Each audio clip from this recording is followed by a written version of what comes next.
Muy buenas tardes. Good afternoon. Bienvenidos a todos. Vamos a esperar unos minutos para que entre más gente y luego empezamos con el conversatorio. Voy a hablar un minuto en inglés y luego voy a regresar a hablar en español. Good afternoon, everybody. Welcome to the 11th episode of Looking for the Center in Colombia. We started this series 16, 17 months ago with our first distinguished guest, who's by the name of Dr. Humberto de la Calle, who's back with us today, as is Ingrid Betancourt and Ivan Marulanda and Ana Cristina Restrepo as our co-moderator. We will be doing this in Spanish. So for those who want to listen to interpretation by our crack interpreter, Jairo Botero from Medellin, he should be on now. If not, you hit the interpretation button and you will be able to hear the interpretation shortly. I'm going to now switch back to Spanish. Bueno, bienvenidos todos al episodio 11 de Buscando el Centro Político en Colombia. Ya empezamos desde hace 16, 17 meses con el primer panelista de lujo, un señor doctor Humberto de la Calle. Ya regresamos hoy con Humberto de la Calle, uno de los panelistas. También tenemos el lujo de tener Ingrid Betancourt con nosotros y el senador también Iván Marulanda y la comoderadora Ana Cristina Restrepo. Todos conocidos en Colombia y afuera de Colombia. Pues antes de empezar el conversatorio, quiero decir, si tienen preguntas, vamos a intentar de usarlas. Nada más pueden usar el Q&A abajo o QA y intentamos de integrar las preguntas en el conversatorio. Dos anuncios antes de empezar. La semana que entra, el 9 de diciembre, vamos a tener en nuestro próximo evento público que va a ser en inglés Untruth and Consequences. En Brasil en COP26, o sea, es una examinación, conversatorio sobre lo que ha hecho Brasil en COP26 y lo que ha dicho públicamente y cuál es la verdad en su presentación y lo que no es la presentación, no es la verdad y qué son las consecuencias. Y vamos a regresar también el 20 de diciembre con la segunda análisis de la segunda ronda de las elecciones presidenciales en Chile, con nuestro crack panel de 4 o 5 mujeres chilenas, que siempre es un evento muy popular en las presentaciones que hacemos. Bueno, con eso, Ana Cristina, pues yo creo que ya podemos empezar. Gracias a todos los panelistas por estar con nosotros de nuevo. Ya entendemos que han tenido unos días muy agitados, por lo menos, y agradecemos de nuevo su participación hoy con nosotros. Ana. Bueno, muy buenas tardes, Ken. Buenas tardes a los panelistas que nos acompañan y a todas las personas que están con nosotros. Pues aquí hay una cantidad de conocimiento para recoger, porque tenemos una reunión muy reciente, pues este fin de semana se pudo fraguar la coalición Centro Esperanza, pero nosotros también tenemos una serie de conocimientos previos desde todas las reuniones que hemos hecho en Buscando el Centro en Colombia y nos hemos dado cuenta que pues mirando lo que hemos conversado acá con el decálogo, pues todas estas conversaciones que hemos recogido están en ese decálogo que ustedes presentaron. Y quisiera que nos contaran si ustedes tuvieron algunas diferencias sobre algunos temas específicos o algunos énfasis al armar este decálogo. Quisiera empezar esta conversación con el doctor Humberto de la Calle. Bueno, entonces, esta es una historia que arranca ya casi para 2 años. El anfitrión en aquella época era precisamente Iván Marulanda. Ahí se conformó la primera versión, que luego tomó el nombre de Coalición para la Esperanza. Allí logramos hacer una aproximación programática, un proceso que fue difícil porque desde la coalición inicial, dijéramos, hay algún tipo de diferencias que por fortuna hemos sabido manejar muy bien y con un criterio de respeto por los demás, y es en ese marco de respeto y pluralismo donde surge esa aproximación programática, luego el tema de principios éticos y una especie de manifiesto político mucho más breve que está muy ligado precisamente al decálogo que sale de la reunión del domingo. En esa primera etapa, repito, hay diferentes aproximaciones. Voy a poner unos ejemplos. Jorge Robledo es muy severo crítico de los tratados de libre comercio, mientras que otros, por ejemplo, yo en mi caso, he llegado al convencimiento de que hay que hacer una revisión de los TLCs, pero me parece que el cierre excesivo de la economía no es conveniente. Eso lo pongo simplemente a título de ejemplo. Luego viene la irrupción, la aparición de la candidatura de Alejandro Gaviria, una primera reunión que tuvimos que fue muy manipulada por la prensa, me da pena decirlo, fue una reunión absolutamente respetuosa, muy seria. Se dijo que era un problema de vanidades, no es un problema de vanidades. La clave de la diferencia que tuvimos en ese momento entre la coalición y Alejandro es que él veía la necesidad del cambio, pero pensaba que el cambio podía hacerse con los partidos o con algunos de los partidos vigentes. La coalición en ese momento pensó que ante una situación tan crítica de los partidos y en general de las instituciones en Colombia, era necesario un nuevo escenario político, nuevo, por fuera, dijéramos, de esas maquinarias tradicionales. Ahí hubo, y fue conocido por la prensa, distintas opiniones y versiones, no cuajó allí, dijéramos, un acuerdo, pero el domingo, en este reencuentro, se logró establecer un mecanismo que creo que fue estupendo, porque sobre la base del acuerdo programático inicial de la coalición y los 60 puntos de Alejandro Gaviria, se estableció primero un mecanismo para encontrar qué diferencias hay y si podían superarse, siempre en un marco, repito, de respeto y democracia, no de imponer razones frente a otras razones, pero dejando un marco abierto, porque de lo que se trata es de una consulta en que cada quien va a competir y tendrá sus ideas.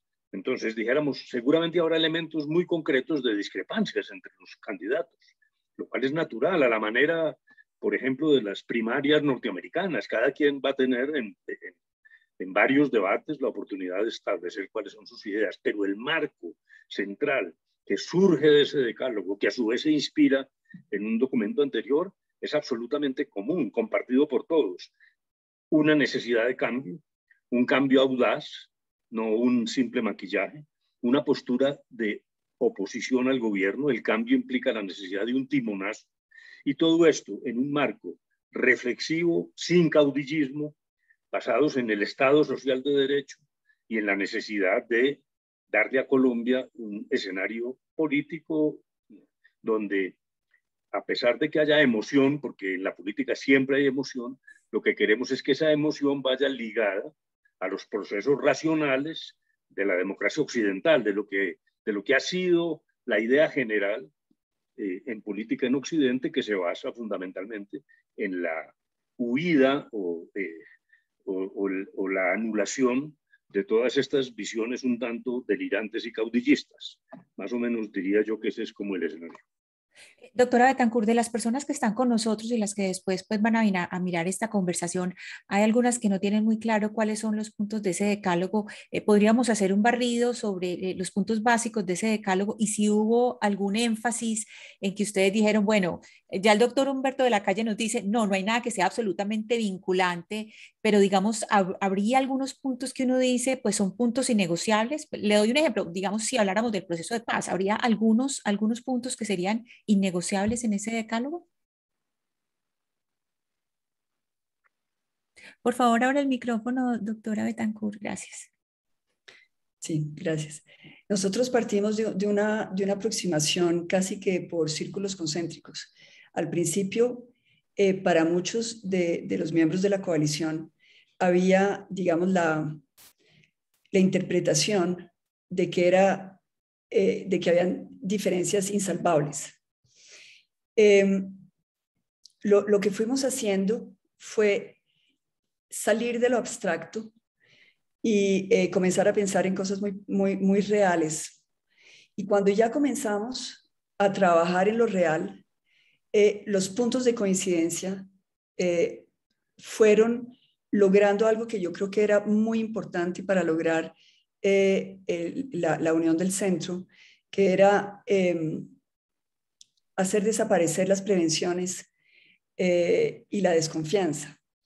Ahora, desde un punto de vista temático, realmente para mí la sorpresa fue que después de tantas horas de discusión donde veíamos posturas extremas, cuando ya pasamos a los temas, a lo que se llamaba el programa, nos dimos cuenta que había una total coincidencia. Y en esto quiero hacer una reverencia a Humberto de la Calle, porque cuando estábamos hablando de la agenda, de cómo íbamos a manejar la reunión, era claro que habían dos maneras de aproximarse a esta unión. Habían diferentes niveles, digamos, de exigencia. Habían unos que querían una unión laxa y otros que querían una unión mucho más profunda. Y eso, definir qué tipo de unión nos tomó un poquito de trabajo. Ahora, Humberto siempre había dicho que teníamos que comenzar por los temas programáticos, porque él sentía que era mirando esos temas como íbamos a poder darnos cuenta de que era mucho más lo que nos unía que lo que nos dividía. Y usted sabe que el diablo sabe más por viejo que por diablo. La experiencia de Humberto probó que efectivamente él tenía la razón y que cuando ya comenzamos a trabajar en los temas, hubo algo realmente extraordinario que sucedió, y es que aquellos que pensaban que estaban en polos tan opuestos se descubrieron a sí mismos con unas coincidencias que alivianó el ambiente y se conformó una camaradería temática. Y lo que hubo ahí fue tuvimos un momento como de excitación en que cada cual aportaba a lo que el otro estaba diciendo. Entonces voy a poner un ejemplo. Estábamos hablando de la educación. Entonces, evidentemente eran temas fáciles. Todo el mundo está de acuerdo con la educación universal. Todo el mundo está de acuerdo con una educación de mayor calidad. Pero de pronto uno de nosotros dijo, además tiene que ser gratuita. Entonces hubo como un salto y dijeron, pero gratuita, es que realmente gratuita. Y dijimos, sí, gratuita, es que eso es lo que necesitamos. Educación gratuita y universal. Y cuando de pronto nos dimos cuenta que eso era algo que era un anhelo de consenso, hubo una especie como de sentimiento que hacíamos parte de una familia. A eso puedo dar varios ejemplos de eso, los temas del medio ambiente, por ejemplo. Darnos cuenta que queríamos todos hacer una transición energética acelerada, pero que al mismo tiempo queríamos hacer una transición que no fuera dogmática. De alguna manera, en los temas medioambientales, uno podría decir que hay como dos extremos. Hay aquellos que piensan que la única manera de salvar el planeta es con cero crecimiento, y hay otros que piensan que es posible ir modulando nuestra aproximación al tema de la transformación, de la revolución ambiental, creando unos sistemas que van a ir incentivando el cambio de comportamiento y castigando otros cambios de comportamiento.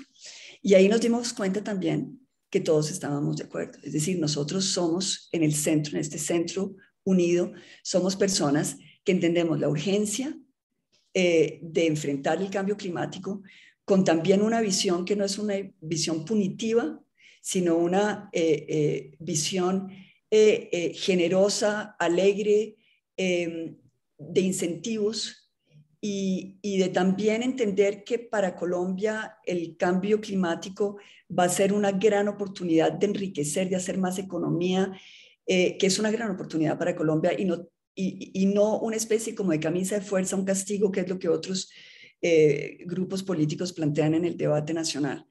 Así se fueron dando temas donde fuimos descubriendo que en realidad el decálogo era mucho más que un decálogo.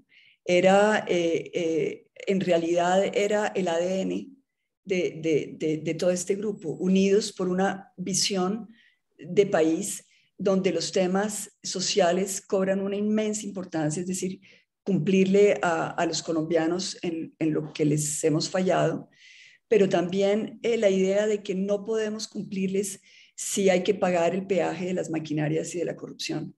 Y que por lo tanto para nosotros poder hacer que eso que queremos hacer, que queremos prometer, se cumpla, sea es decir, que realmente podamos ser efectivos en esto que estamos proponiendo, teníamos que pasar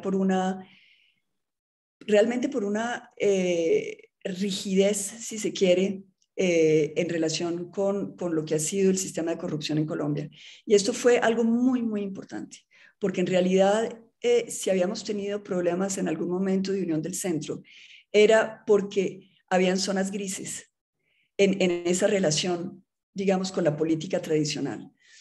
Y de un momento para otro, es decir, hubo también, yo creo, ese momento extraordinario de darnos cuenta que todos estábamos dispuestos a no hacer compromisos con la corrupción, con las clientelas, con las maquinarias. Así que este decálogo es un decálogo programático, es un decálogo ético, es una posición, es un ADN, pero también yo debo decirlo, y yo creo que Humberto está de acuerdo conmigo en esto, y es que las personas que estaban en esa mesa eran todas personas excepcionales, es decir, de una calidad humana, de una generosidad de espíritu.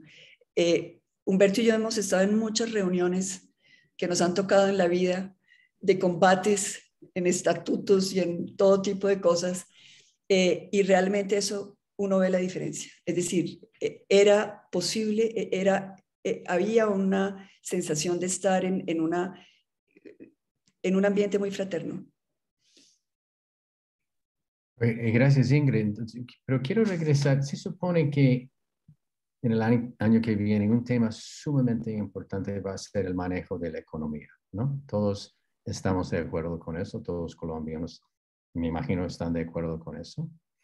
Y pues hablando de desacuerdos, Humberto dijo que había uno, por lo menos entre Jorge Robledo y los otros, sobre los tratados de libre comercio, lo cual me parece un tema más o menos importante para el manejo de la economía. Entonces, Iván, o sea, entendemos si el ganador de la consulta en el 13 de marzo tiene todo el derecho de discutir su manejo de la economía, o sea, sin bases en el acuerdo firmado el domingo, o hay unas bases para cualquier ganador de la consulta el 13 de marzo? Si me explico. Sí, gracias, Ken. Un saludo para ti, un saludo a Ingrid, a Cristina, a Marta, a Humberto. A ver, yo quiero aproximarme a esta conversación desde un ángulo que me parece que aporta mucho a la comprensión de la coalición. Este ha sido un proceso de encuentro entre personas muy conocidas, pero que no hayan estado construyendo juntos políticas de Estado. Habían permanecido siempre en el escenario público, pero desde distintos lugares, con unos perfiles muy similares, personas cultas, personas demócratas, personas honradas, personas que están en lo público pensando en el país, en el bienestar de la gente, en resolver los problemas de la sociedad y buscar un desarrollo del país que se compadezca con toda esa potencialidad que tenemos como nación, ¿no? Gente que no es clientelista, que no tiene ningún viso de corrupción ni de corruptible, en fin, pero que no habíamos construido juntos. Y como bien decía Humberto, esta conversación empezó hace 2 años, empezó en julio del 2019, cuando nos reunimos por primera vez, buena parte de este grupo, a conversar, a encontrarnos, a conocernos en la forma de abordar los temas, a conocer las prioridades que cada uno tiene como en su mente y en su corazón sobre el país. Y esto representa mucho para Colombia en la política, porque En Colombia desaparecieron los partidos políticos hace mucho tiempo y entonces no hay equipo, no hay un sentido de equipo y no hay una construcción programática, ideológica, no hay una construcción de un pensamiento de país a partir de la conversación entre personas civilizadas y personas de un mismo nivel intelectual y político. Y eso es lo que se está dando aquí, una construcción de equipo, de un equipo de muy alto nivel, que por supuesto se está enriqueciendo de una manera formidable con la llegada de Ingrid y con la llegada de Alejandro, que son personas igualmente muy conocidas del país y muy conocidas de todos nosotros y sobre todo muy reconocidas en sus virtudes, en su talante y muy admiradas por todos. Digamos que es un núcleo de personas que nos admiramos entre todos, nos reconocemos, nos apreciamos, nos respetamos y que podemos conversar de los temas e ir desarrollando los temas para ir fusionando las visiones e ir armando un proyecto de país, una visión de país. Eso es lo que ha venido ocurriendo. Ahora, como bien lo decía Humberto ahora, Ingrid, también esta es una construcción que no va a terminar nunca, en el sentido de que precisamente la belleza que tiene es que siempre hay un impulso nuevo, siempre hay una inquietud nueva, una arista nueva, una visión nueva, y se van como acomodando las prioridades sociales y las prioridades públicas en el camino de la conversación a partir de nueva información y de nuevos aportes a la discusión. Claro, de aquí va a resultar entre este equipo de pares alguien que va a liderar el proceso presidencial y va a tener, por lo demás, la responsabilidad de poner sobre la mesa cuáles son de todas estas visiones y de todas estas prioridades y de todas estas conceptos que manejamos desde Estado en esta conversación, pues va a ponerlos en orden y va a decir desde su responsabilidad como candidata o como candidato, pues cuáles van a ser el orden de los factores y cuáles van a ser los acentos. Pero todo a partir de unos consensos muy profundos que hay y que se están construyendo en esta conversación y que vienen desde mucho tiempo atrás, así no nos hayamos reunido nunca, porque somos personas que nos movemos, digamos, en el ámbito de la democracia, en el conocimiento de los problemas del país, en el estudio, en la investigación y en unos principios básicos, fundamentales, como que nos duele la pobreza, nos duele la diferencia, nos duele el sufrimiento de la gente, nos duele la destrucción del país, la violencia. Todos tenemos cosas en común que son fundamentales, que son extraordinarias para poder aportar desde toda esa riqueza y de toda esa experiencia y de todas estas visiones, pues un proyecto de país muy interesante y sobre todo un equipo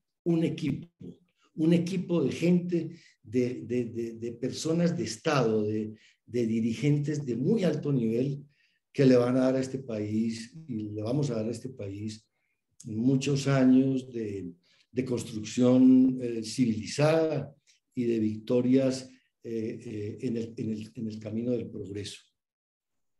Hubo una primera observación cuando apareció la foto y las primeras preguntas y quiero hablar eso primero con la doctora Bettencourt y es tan poquitas mujeres. Porque porque en la imagen pues estaba la señora Carolina Soto, estaba usted, pero eran muy poquitas mujeres y aparece un video después en que usted invita a Francia Márquez y a Margarita Rosa de Francisco a ser parte también de este grupo. Hablemos un poco cómo garantizar esa representación visible no solamente de las mujeres, sino también de otras minorías étnicas, por ejemplo, cómo garantizar eso. Bueno, yo creo que todos lo sentimos intuitivamente, pero hay un espacio hoy para la mujer que no había antes. Eso es una realidad. No sé realmente a qué se debe, pero en todos los años que yo he hecho política nunca he sentido tanto interés porque la mujer esté participando en política y se le reconoce, digamos, ese espacio y se le invita. Ahora, yo creo que para nosotros en la coalición Centro Esperanza hay dos ejes sobre los cuales queremos trabajar. Uno, el de las listas, y ahí tenemos un reto, todos los que estamos acá, que hacemos parte de esta coalición de Centro Esperanza, en lograr que estas listas estén, es decir, realmente llenas de mujeres. Iba a decir una palabra como que, pero es un poco fuerte. En fin, el caso es que sí pienso que nosotros tenemos que, el objetivo nuestro tiene que ser que a corto plazo el Congreso colombiano logre tener una mayoría de mujeres. Eso va a ser un cambio generacional, va a ser un cambio de cultura. Es algo que Colombia es capaz de hacer y que es capaz de liderar. Obviamente sería una primicia en el mundo, pero yo creo que eso es una ambición sobre la cual estamos trabajando. Ahora, esto quiere decir que las listas nuestras, si sea una o si sean dos, tienen que ir con muchas mujeres encabezando mujeres, con muchas mujeres visibles en los primeros renglones, etc. Esto no obvia para no responder o responder a la pregunta que obviamente siempre se hace sobre precandidatas presidenciales mujeres.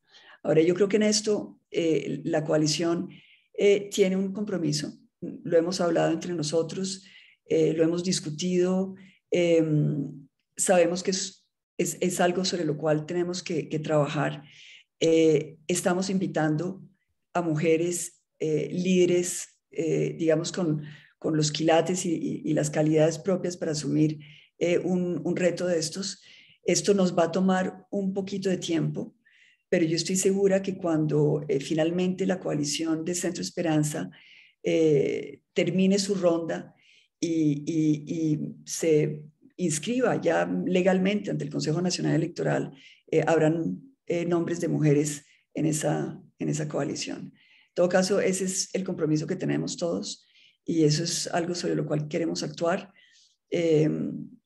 Creo que adicionalmente tenemos que trabajar en temas ya más culturales. Cuando yo hablo con muchas mujeres alrededor mío, me dicen, bueno, pero ¿por qué siempre se dice un presidente y una vicepresidente mujer? Es como un cliché, digamos, del estereotipo de la pareja que reproducimos en la política. Entonces eso también lo tenemos que considerar, es decir, hay una serie de paradigmas que tenemos que ir revisando, pero yo sé que esta es la hora en que las mujeres están conquistando sus espacios. Hemos visto mujeres extraordinarias en todos los espacios de la política colombiana, las hay. Estoy segura que en estas elecciones del 2022 también se van a dar este fenómeno de la mujer en la política, en primer plano. Gracias, Ingrid. Humberto, hace 4 años fuiste un participante o estuviste en un intento de formar una coalición, quizás no tan ambiciosa que la de Centro Esperanza que hoy. Entonces, pero eso al final fue, por decir, un fracaso, por lo menos no llegó a realizar la meta de formar esa coalición. Entonces, la pregunta es ¿cuáles son las lecciones aprendidas para reforzar el centro y que has usado en sus esfuerzos para formar esa coalición? Y una pregunta asociada es, ¿has o han aprendido gente de los intentos en otros países? Por ejemplo, la concertación de Chile, los esfuerzos para formar una coalición allá. Sí, entonces, sí, no dudes en llamarlo fracaso. No te preocupes, yo fui ampliamente derrotado. Yo tengo el noble, pero noble. De la derrota. Noble fracaso, ok. Bueno, ahí pasaron varias cosas, algunas explicables o susceptibles de explicar, quiero decir, y otras un tanto misteriosas, pero dijéramos uno de los elementos es que el posible encuentro entre mi candidatura y la de Sergio Fajardo finalmente no se logró.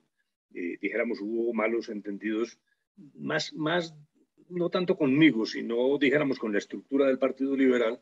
Yo era en ese momento candidato del Partido Liberal. Eso no es lo que ocurre hoy. Y ahí creo que hay un cambio importante. La lección aprendida, claro está, es la necesidad, como lo estamos haciendo ahora, de conjugar fuerzas que cuando tienen diferencias, eso lo repito, han encontrado una pista de aterrizaje común. Y devolviéndome un poco a una pregunta anterior tuya, si me permites, por ejemplo, en el campo de la economía, que lo preguntaste, yo quisiera señalar cuáles son las notas características comunes entre todos. Repito, sí, pese a las diferencias. Jorge Robledo proviene de la izquierda, yo vengo del Partido Liberal. La palabra liberal es muy equívoca porque en Europa creen que liberal es como neoliberal. Este partido en el pasado lo que defendía era la intervención del Estado. Luego, aún con esas diferencias, yo diría que hay 4 o 5 cosas básicas. Nosotros estamos ubicados en el terreno de la libre empresa, del respeto a la propiedad privada, de la forma capitalista de la economía. Ese es, digamos, un punto de partida y es común aún frente a aquellos que están más a la izquierda. Pero cuando hablo de capitalismo, y también todos lo decimos, estamos hablando de capitalismo consciente, porque lo que hay en Colombia no puede estar librado a las fuerzas del mercado. Y creo que la pandemia en Colombia, y creo en todo el mundo, va a exigir mayor presencia del Estado dirigida a superar profundas brechas. Colombia es uno de los países más inequitativos del mundo, más inequitativos del mundo. Estamos al lado de Haití y de Honduras. Y una cosa gravísima, el sistema tributario la inequidad, el índice Gini que llaman los economistas, antes de impuestos y después de impuestos es el mismo. El sistema tributario no está atacando la inequidad y no se trata de hacer demagogia. Colombia ha tenido éxitos en la lucha contra la pobreza, hemos progresado en determinados aspectos, pero la estructura de repartición de la riqueza es absolutamente aberrante. Entonces allí surge una segunda consecuencia. Ya estamos hablando de democracia económica a la manera occidental, sin desviación estatizante. Segundo, capitalismo consciente conducido a través de la intervención del Estado. Tercero, un sistema tributario verdaderamente progresivo, que no lo hay en Colombia. Parte de nuestro problema es que hay una serie de bolsas de exenciones y ventajas tributarias que terminan favoreciendo supuestamente a la empresa privada, pero por ahí se cuelan francas ventajas, subsidios inaceptables, y en cambio la cúpula de los más ricos tributa muy por debajo de lo que debiera ser.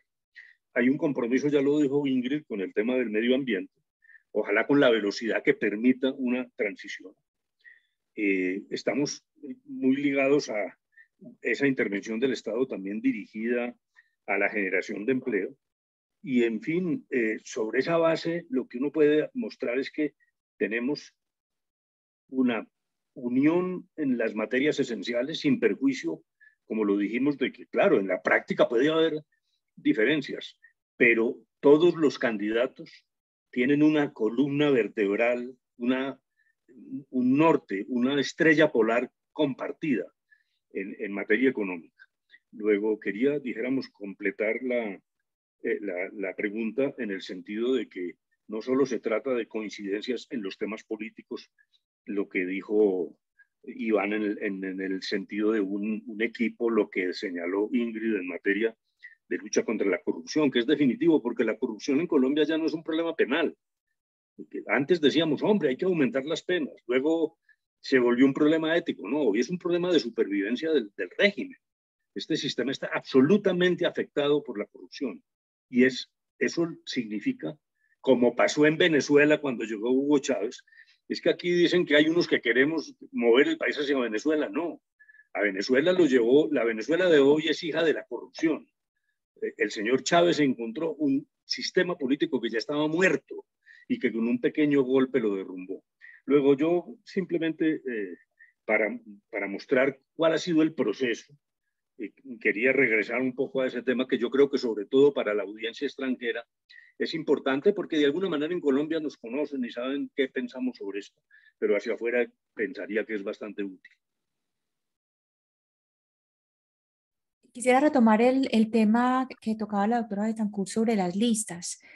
Hay un asunto que ya, por ejemplo, el senador Marulanda escribió una carta pidiéndole al nuevo liberalismo que hagan la lista conjunta, es decir, que en la coalición Centro Esperanza estén todos en una sola lista. Hoy tenemos un nuevo partido, es decir, no sería, estaría el nuevo liberalismo, pero también estaría Oxígeno. Esta posibilidad de tener una sola lista o tener varias listas, ¿cómo se resuelve? ¿Cómo se va a resolver en estos próximos días?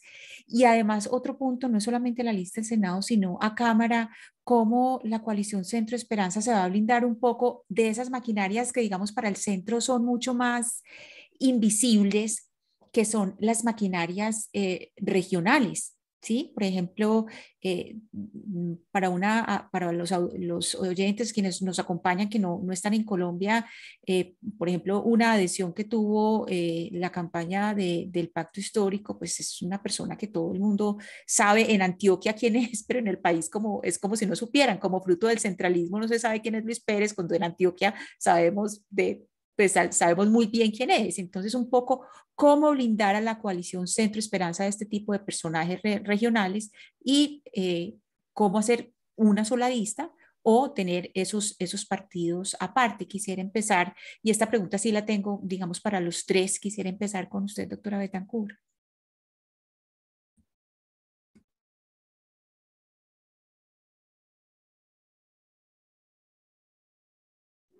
¿Desmutear? Sí.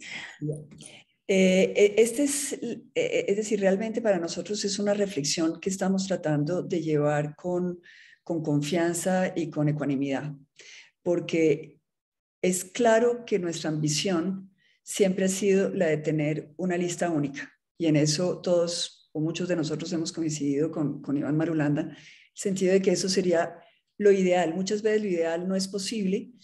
Y si no es posible, lo que sí queremos es que si son dos listas las que hayan, que sean dos listas exitosas, porque no podemos darnos el lujo de tener dos listas, una que funcione y otra que no funcione.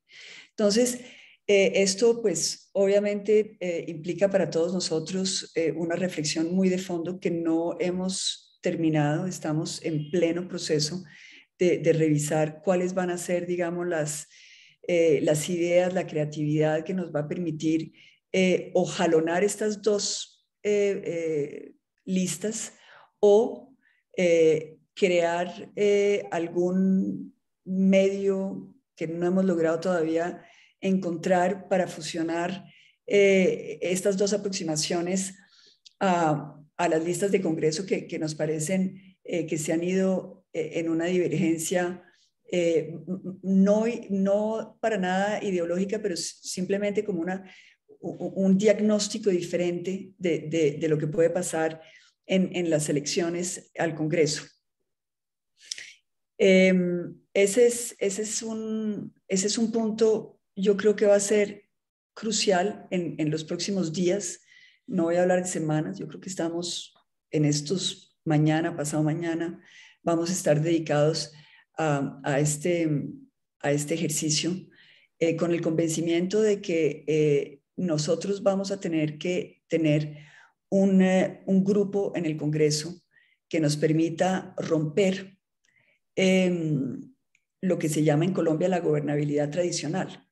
Y es que el presidente que llega, obviamente elegido con la ayuda de estos personajes como los que usted señalaba ahora, Ana Cristina, es decir, personas con una carga de corrupción y con unas exigencias de corrupción, porque obviamente esto es un negocio. Entonces el presidente que es elegido con esos apoyos, pues llega hipotecado. Es decir, ya el erario público está hipotecado porque los programas que se ofrecen no se pueden cumplir porque tienen primero que ir a pagarle peaje a todos estos grupos que apoyaron. Entonces, romper ese esquema de gobernabilidad en el cual las leyes no transitan en el Congreso, sino a través de contraprestaciones económicas o de poder local o de poder o de posiciones dentro del gobierno. Eso es una de las razones por las cuales nosotros queremos comprometernos con romper la idea de que solo se puede llegar a la presidencia con maquinarias. Ahora, una vez el gobierno de Coalición Centro Esperanza en el poder tiene que tener unas bancadas disciplinadas y tiene que tener una lógica en la cual podamos mover a los actores que van a estar en el Congreso de una manera, según una lógica que no sea la de la compra y venta de favores políticos. Y en eso necesitamos líderes que tengan digamos, la capacidad, primero que tengan la autoridad. Eso es muy importante, una autoridad para lograr un poquito al estilo de lo que tienen los americanos con el whip, que es esa personalidad política que por su bagaje y por la importancia que tiene, logra influir sobre sus colegas para alinearlos en los momentos de la votación de manera a apoyar la política de gobierno por las buenas razones y no por las malas razones como sucede aquí en Colombia. Entonces, esto es también entrar a ir programando una nueva manera de relacionar el Ejecutivo con el Congreso. Aquí estamos hablando realmente de yo creo que es una revolución lo que estamos planteando, una revolución de las mentalidades, una revolución de la manera como el Estado ha funcionado, es una recuperación de nuestras instituciones que han sido secuestradas por los corruptos y por la corrupción, en la cual muchos políticos entran a la política y piensan que la única manera de surgir y de tener éxito es vinculándose a esas prácticas corruptas. Es decir, una cosa lleva a la otra. Así que para nosotros es muy importante no solamente actuar desde un punto de vista institucional, sino también darnos los medios con las personas que lleguen de poder influir con un peso, con un gravitas dentro del Congreso para romper esas lógicas que han imperado en Colombia. Senador Marulanda, sobre esa lista del nuevo liberalismo, que parece que sí va a ir aparte, ¿qué hay para decir?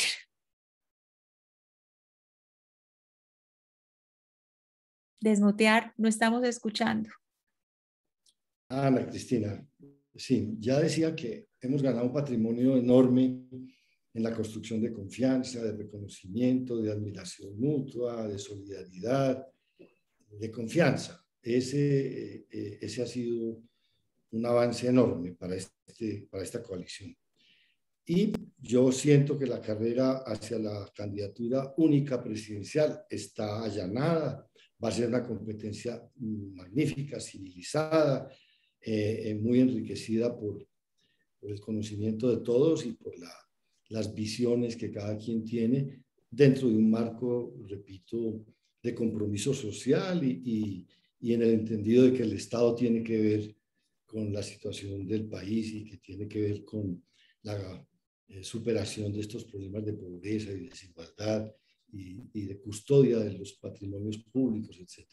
La prueba de fuego que tiene esta coalición es la de las listas. Ahí no hemos avanzado, porque ahí en ese campo no habíamos trabajado. Veníamos trabajando en el tema, digámoslo así, del equipo y en el tema de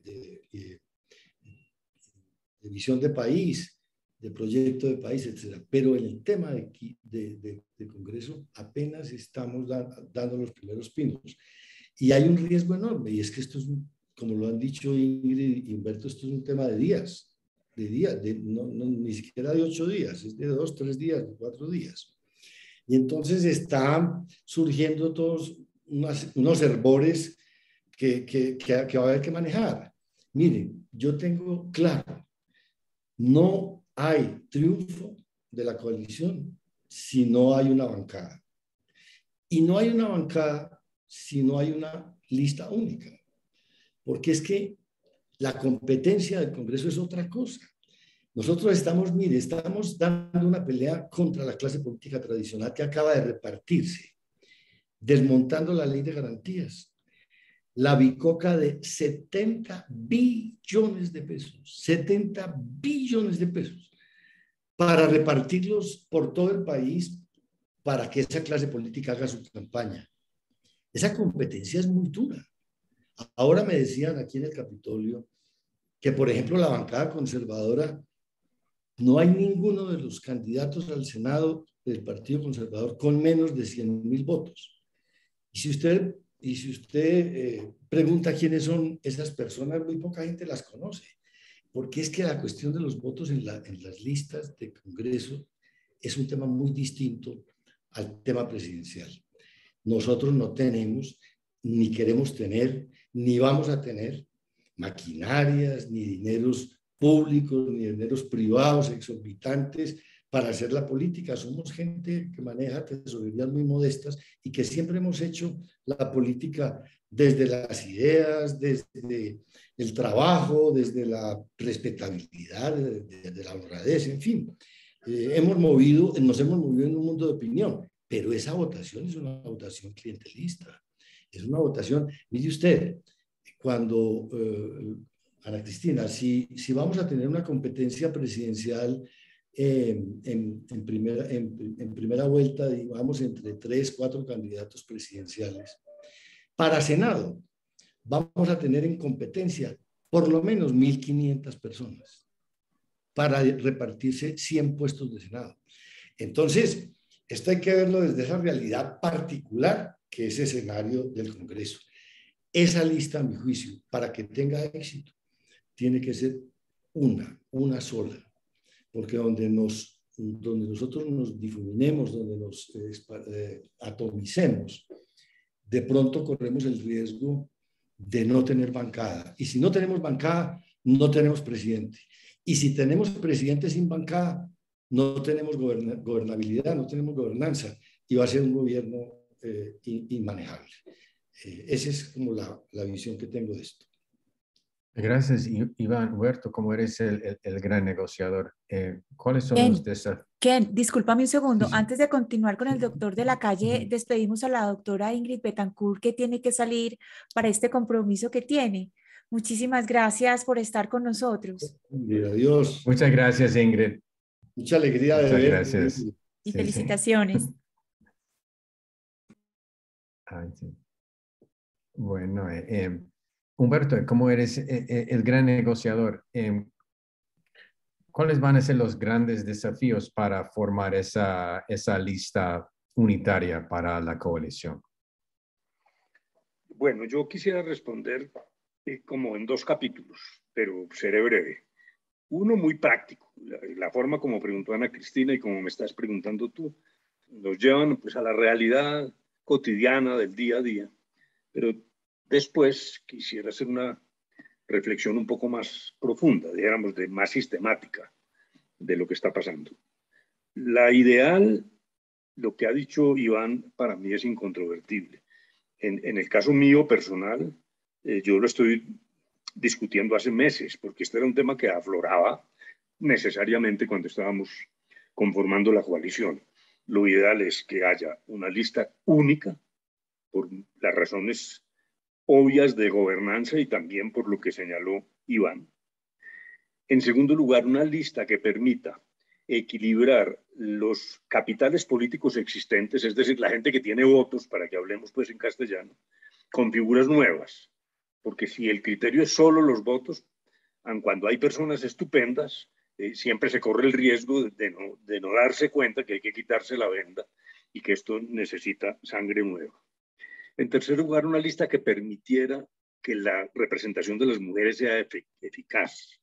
Porque lo que pasa habitualmente es que en la medida en que impera el capital electoral, que mayormente está en manos de hombres, las mujeres figuran en la lista, incluso en los primeros renglones, pero no son elegidas, por razón de la configuración del sistema utilizado, que es el de voto preferente. Luego, repito, esta es mi opinión, pero no es en la práctica la de todos, porque esto genera dificultades. Lista única, que equilibre figuras nuevas y poder político, historia política, capital político, y una garantía de presencia efectiva de las mujeres. En la práctica esto se dificulta, entre otras cosas por la primera razón que la dio Iván, que es que hay una superabundancia de candidatos para un número limitado de escaños en el Congreso, y cada quien mide esto en función de sus intereses. Ya lo dijo Ingrid, esto está en curso, está marchando, es una discusión que existe, ha surgido por parte del nuevo liberalismo la idea de hacer una lista aparte. A mí me parece que eso es desafortunado, que eso no coincide con lo que necesitamos, que luego se transmite y ahí viene, dijéramos, la segunda visión a unos temas más estructurales, parte de los cuales ya fueron tratados. El sistema en Colombia tiene, dijéramos, dos problemas. El que acabo de describir de la configuración de las listas en una configuración demasiado laxa de los partidos. Ya Iván dijo que no existían, o por lo menos son casi inexistentes. Entonces ahí lo que hay es un ejercicio aritmético de ver con cuántos votos puedo salir y llegar al Congreso o no, lo cual desvirtúa la noción de bancada. La mejor gobernanza es aquella en la que el presidente cuente con una bancada y que sea coherente con sus ideas, que tenga formas de disciplina. No puede agobiar la libertad, no es disciplina para perros, pero sí tiene que funcionar en una línea de continuidad frente a las ideales que se expusieron en la campaña. Aquí tenemos, primero, una desconfiguración de los partidos, que es la que deberíamos ser capaces de corregir con estas ideas. Deberíamos tener claridad de una bancada incluso antes de la elección de presidente, porque ahí aparece el segundo problema, que suena a un problema técnico de derecho constitucional, pero no es técnico, que es el calendario, que está sujeto a dos tensiones, dos valores en tensión, de enfrentamiento. En Colombia, en el pasado, se elegía el mismo día presidente y Congreso. Entonces el presidente era una especie de locomotora, pero daba más gobernabilidad. Ese sistema daba más gobernabilidad. En el año 68, y luego se acentuó en el 91, se decidió que necesitábamos algo más abierto, más incluyente, no tan rígido, no tan centralista. Y entonces se elige primero Congreso y después el presidente.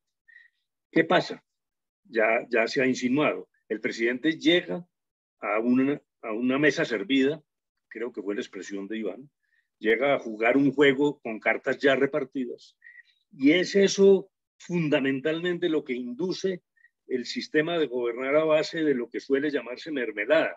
Para los extranjeros quiero explicar, mermeladas son esas pequeñas ayudas que un presidente empieza a darle con contratos, con burocracia, con nombramientos, que es el precio que pagan muchos congresistas por un voto afirmativo a las ideas del presidente. Eso hay que corregirlo y una de las maneras, repito, tiene que ver con el calendario. Claro, repito, aquí hay valores en tensión. Si queremos más gobernabilidad o más apertura, más democracia, pero esa democracia así constituida es bastante aparente, porque en la práctica lo que tenemos es realmente un desorden que ha contribuido a esta situación de debilidad institucional tan seria de los partidos y de otras instituciones, porque estamos pasando por un mal momento. Para resumir, en la práctica, Ana Cristina, hay un proceso de días para resolver cuál es la fórmula. Yo considero que las listas distintas, separadas, independientes, son un error y que debilita o golpea duramente este proyecto político. Y respecto del momento, pues esto solo se sabrá en las cercanías del 16 de diciembre, que es cuando hay que inscribir esas listas. Hay un punto que todo el mundo quiere buscar en política en este momento o que uno nota que se está tratando mucho de buscar y es el centro. Entonces, los candidatos, las distintas precandidatos, las distintas opciones dicen, bueno, no, es que yo soy de centro, yo soy de centro. Hay otra coalición que se llama la coalición de la experiencia, que dice, nosotros somos de centro. Ese grupo que se llama Coalición de la Experiencia y que se dice de centro, sí es realmente de centro. Y para las personas que nos están acompañando en este momento, ¿cómo explicarles la diferencia entre la coalición de la esperanza y la coalición de la experiencia? Que son tipos de candidatos que tal vez para los que vivimos en Colombia y estamos enterados de la movida política tengamos un poco más claro eso, pero para otras personas no. Yo quisiera empezar con el senador Marulanda y después también con el doctor de la calle, porque quisiera escuchar a los dos sobre este particular. Sí, hay unas diferencias fundamentales entre el grupo de la Coalición de la Experiencia y la Coalición Centro Esperanza. Aparentemente son figuras que se mueven en el espectro democrático y digamos personas que no están en los extremos ideológicos, pero hay unas diferencias fundamentales. Nosotros, la Coalición Centro Esperanza, abrazamos a la gente de este país, al negro del Pacífico, al indígena del Cauca, a los pobres de las barriadas de las ciudades, a los campesinos. Nosotros nos encontramos de igual a igual con todos, convivimos con todos, conocemos y nos untamos de las realidades de la gente nuestra y de los problemas nuestros. Este grupo de la Coalición de la Experiencia conoce esas realidades desde las estadísticas, desde los libros, desde los estudios. Sus interlocutores están en el Fondo Monetario Internacional, en la banca multilateral, en las calificadoras de riesgo, en la academia, digamos su visión de Estado parte de los libros, de la teoría, de su conocimiento del Estado desde las oficinas. Ellos al pueblo allá, al campesino y al indígena y a los campesinos colombianos les envían las cosas por intermediarios, hacen acuerdos para aplacarlos y no se los cumplen. Digamos que no hay una conexión profunda de compromiso popular. En nuestro caso, no. En nuestro caso, no. Nosotros no mandamos a bombardear a la gente, nosotros no mandamos a fumigar los cultivos, nosotros no le mandamos a los jóvenes, nosotros vamos a la trinchera, allá, a la barricada, a conversar con los jóvenes, a ver qué es lo que les pasa, y marchamos con ellos por la calle. Estos señores les mandan el ESMAD. Hay una diferencia entonces sustantiva, es en la aproximación y el tipo de compromiso con la sociedad, con la gente, con el pueblo, y el tipo de compromiso con la participación del Estado en la solución de los problemas. Para ellos es más importante las calificadoras de riesgo y la regla fiscal que el dolor de la gente. Para nosotros al revés. Para nosotros lo importante es el dolor de la gente, el sufrimiento del país, la violencia que se vive en la base social. Para nosotros lo importante es el tema del desempleado y el tema del joven sin estudio, y es el problema real del ser humano. Para ellos esa problemática es un libreto que está en las estadísticas, que está en los libros, y repito, su compromiso está más bien con la ortodoxia monetaria, con las teorías y con los interlocutores internacionales a los que siempre les están mostrando un comportamiento lucido, mientras en el país se hunde el pueblo colombiano en la miseria, en la pobreza y en el desempleo. Doctor de la Calle, todos quieren ser del centro. ¿Quiénes son y quiénes no? ¿Y esa coalición de la experiencia en qué se diferencia? Pues lo que has dicho me parece que es muy cierto. Las encuestas muestran que el 70% de las personas, de los ciudadanos y ciudadanas, se autocalifican de centro. Y cifras que están cerca también de ese 70%, además agregan que son independientes, que no tienen partido. Entonces, el centro es como ese oscuro objeto del deseo. Todos quieren llegar allá, vestirse de centro, lo cual genera un problema, y es la visión que puede resultar muy equívoca respecto de la naturaleza del centro. Para demostrar esto, una organización claramente de derecha, autoritaria y caudillista, se llama el Centro Democrático. Creo que sobre todo a los extranjeros les hace ver las dificultades semánticas que tenemos. Entonces, dijéramos, dejando de lado ese centro democrático, que se viste de centro y no lo es, y de su candidato, que es el doctor Oscar Iván Zuluaga, que también dice que pertenece al centro y no pertenece al centro. Sus ideas están claramente ubicadas en la derecha. Es más, ese centro democrático abriga una franja, no toda.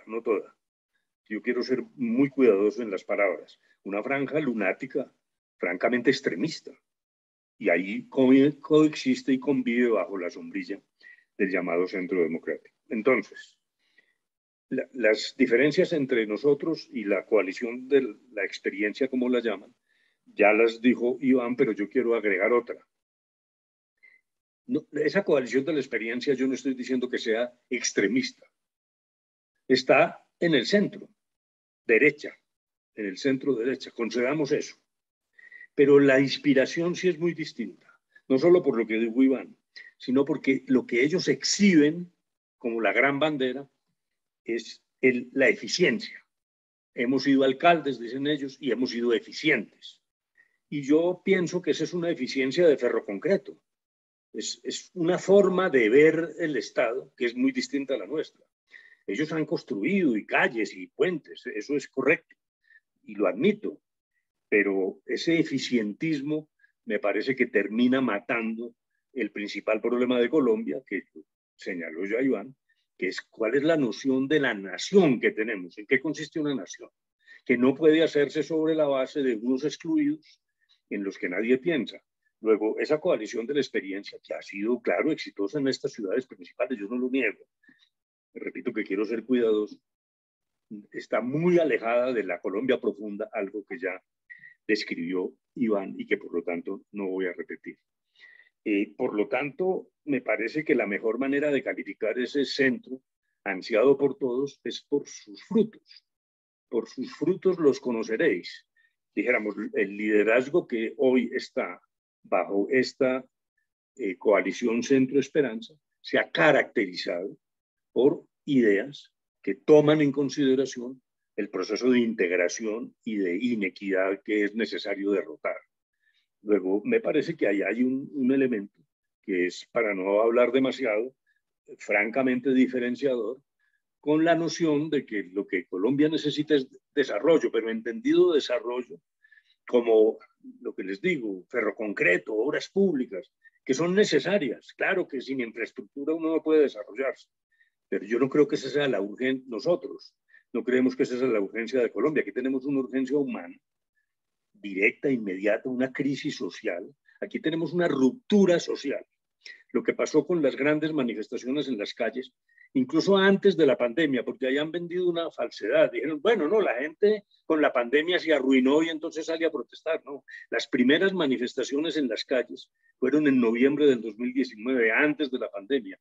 Aquí hay un sustrato de indignación que no es gratuito, no es solo demagogia, algunos se valen de ella, pero francamente corresponde a una realidad. Y allí es donde hay que tener cuidado con el otro disfraz. Y tú lo tocaste, Ana Cristina, con nombres propios. A mí también me parece que las fuerzas de izquierda están cayendo en la trampa de una serie de alianzas con personajes muy poco recomendados.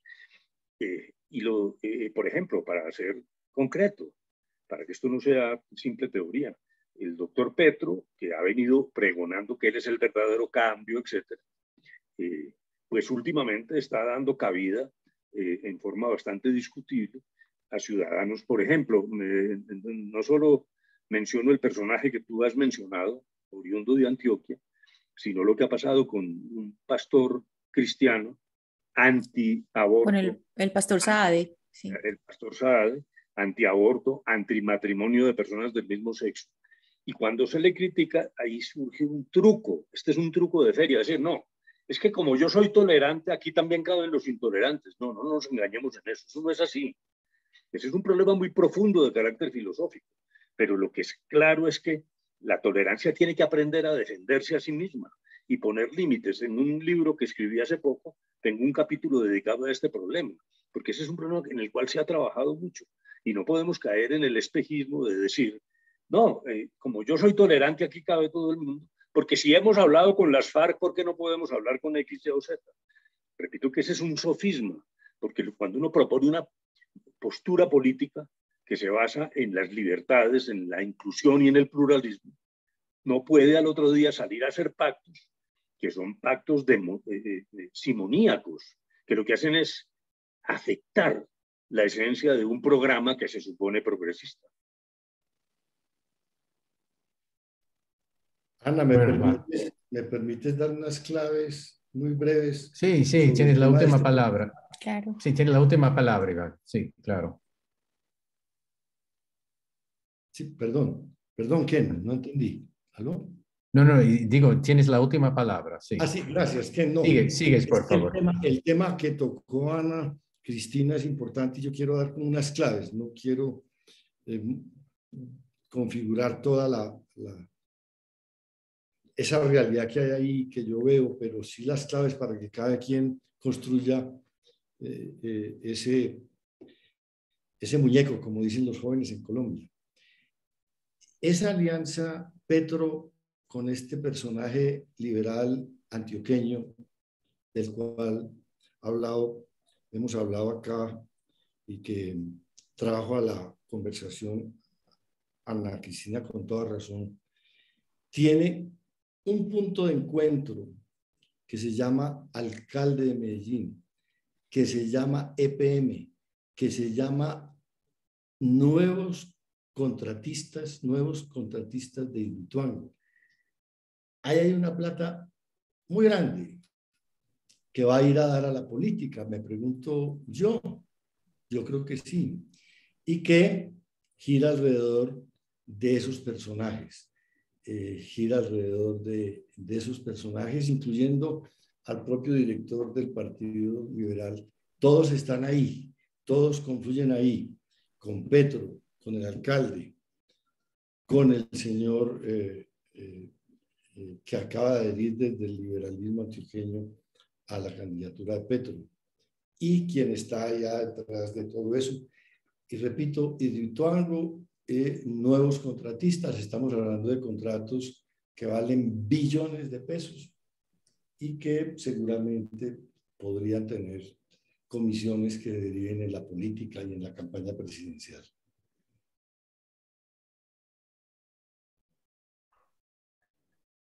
Gracias, Iván. Entonces, si no me equivoco, estás terminando, no te escucho bien, pero ya entiendo que ya terminamos sobre un tema paisa. Pues siempre es un punto de terminar cuando estamos hablando de Antioquia. Mira, grato, profundo a los panelistas, gracias Iván, Humberto, Ingrid, que acaba de salir hace poco. Es un proceso que ya está en camino, ya entendemos, como ya saben todos. Ya llevamos ya 11 episodios en esa serie y vamos a continuar hasta un fin, no sé cuál va a ser el fin, para hasta un fin, un día. Y gracias a todos por estar con nosotros. La grabación de ese webinar va a estar en nuestro sitio web ccacanada.com o hoy por la tarde o mañana al más tardar. Con eso voy a cerrar la sesión. Gracias, Ana Cristina, también. Perdóname, hubiera mencionarte al principio, agradecerte al principio, y siempre a Marta Blackwell, nuestra vicepresidenta, que encabece toda la logística, la organización, la ingeniería, todo eso a los webinars nuestros. Con eso les despido por hoy y nos vemos en el próximo webinar que vamos a presentar. Gracias a todos. Bueno, mil gracias. Gracias. Amable. Gracias. Luego, gracias.